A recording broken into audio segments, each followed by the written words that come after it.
ఈ గవర్నమెంట్ గురించి ఇంకా బాగా తెలియాలంటే ఒక ముచ్చట చెప్తా. గిడ పటాన్ చెరువులో సిగాచి అనే ఒక ఫ్యాక్టరీ ఉంటది, కెమికల్ ఫ్యాక్టరీ. ఆడ బాయిలర్ బెస్ట్ అయిపోయి దాదాపు 60-70 మంది చచ్చిపోయింది సిగాచి ఫ్యాక్టరీ మొన్ననే ఒక ఏడాది కింద. ఈ రేవంత్ రెడ్డి వచ్చింది అక్కడికి. నిన్న ఈడికి వచ్చిన కార్మిక మంత్రి వివేక్ గారు వచ్చింది అక్కడికి. ఈ ఇద్దరు ఆడికి వచ్చి ఏం చెప్పిండ్రు, చనిపోయిన కార్మికులకు ₹1 కోటి ఎక్స్గ్రేషియా ఇస్తామని ఇటు రేవంత్ రెడ్డి ఇటు వివేక్ గారు ఇద్దరు చెప్పిండ్రు. ఇవాళకి ఏడాది అయింది. రాష్ట్ర ప్రభుత్వం ₹1 కూడా ఇవాళటి వరకు ఇవ్వలేదు. ఆ కంపెనీ కూడా 20-30 లక్షలు ఇచ్చిండు తప్ప రేవంత్ రెడ్డి వచ్చాడు చెప్పిండు ₹1 కోటి ఇస్తా అన్నాడు. నువ్వు ముఖ్యమంత్రివా ఇంకేమన్నా? ముఖ్యమంత్రి మాటకి ఎవరు ఇజ్జత్ ఉండాలన్నా వద్దా?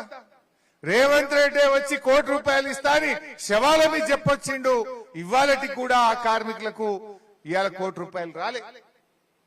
అసలు రేవంత్ రెడ్డి చెప్పిన దానికి ఒక్కటన్నా పతారున్నది?